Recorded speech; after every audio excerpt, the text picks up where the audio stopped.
You got the bad man. Yeah.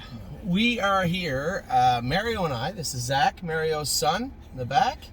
Chris Rogers and Davey. Davey's got the big mullet blowing in the wind there. We are here at Winback looking at babies. We just looked at 5 Pacers.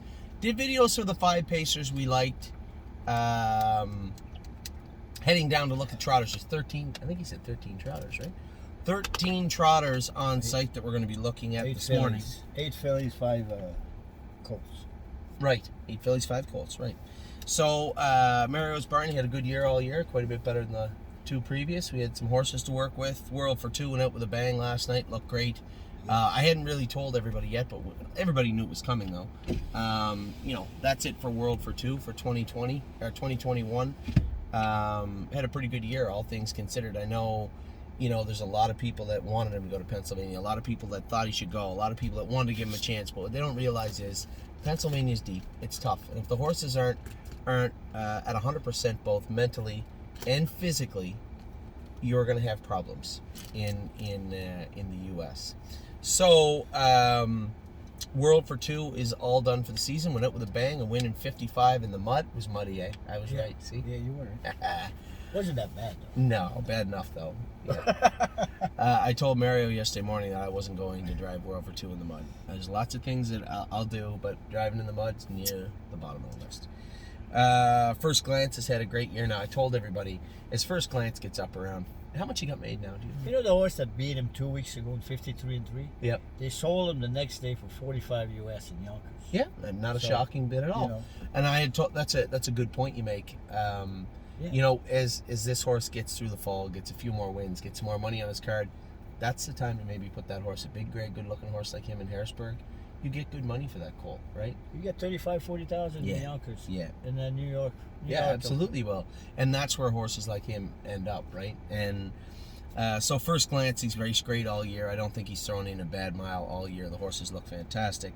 Renegade Gypsy, I know you and I had talked on the phone 2 weeks ago, and I told you, listen, you know, don't feel any pressure from everybody. Everybody wants to see the horses race in the big races, but nobody wants to see the horses after they finish 8th or 9th or 10th in the big races. And, you know, we're the stewards of the stable. We have to make sure that the horses are in where they can do. And as I said to Mario, if we don't find a class for them, that's the way since COVID they've set up Ontario, where in the past, if you entered a 2-year-old into qualifying and it made a break, you had to re-qualify, right? But that's not the case anymore. So we can qualify the horses at will. And Renegade Gypsy, I think, a little bit of rest heading into the last push for the grassroots. How far out of the top 10 is he for the grassroots? Do you know? He looks. Last time I looked, he was 12. You know? Oh, really? So but they take the top 18 in race eliminations, right? Don't they? Top 20. Top 20 in race eliminations. Yeah. See, now that's the difference in Pennsylvania. Like Amor Diener made the Stallion Series final. He's 6th or 7th. They only take 9 on a 5/8 and 8 on a half. Well, they don't have eliminations. They'll take 20 for the... Yeah, so Renegade Gypsy will more than likely. He has 2 more. 2 grassroots That's right. left. So the horse get is... some points and them 2 grassroots. Absolutely.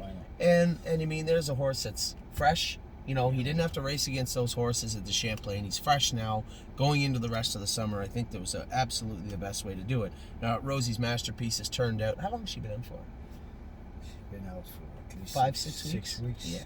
Probably give her another couple of weeks, her and the other filly. I have to check in with Sean Breezeball and see how much weight. October 1st would be a good... Yeah.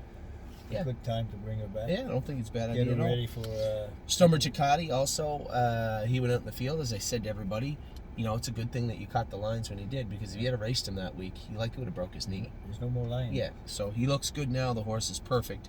Walk on the Moon again. I thought he's in a similar situation to First Glance, but he's not quite there yet. He's only got 1 or 2 wins, doesn't he? Walk on the Moon, 2, 3 wins? 3 wins. 3 wins. So he's got 3 wins and what, 50 grand made, 45,000 made?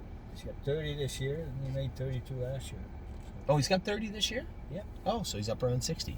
So again, these are the types, wins and money. Those are the things that people are looking for at the sales. And Walk on the Moon, another perfect example of a sophomore that, you know, he could be any kind of 4-year-old, but we'll see. He's not in the same boat. I'm pretty sure First Glance is locked in to go to Harrisburg.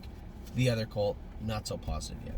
And then obviously World for 2 looked great last night. He only missed 1 check all year, and that's when you get hoodwinked into going to Grand River for me. And but the horses race great all year. Now, the 3 babies, we dropped them off in Mario's barn. Now, he doesn't know this, but everybody's clamoring for horses at the barn because we're short, right?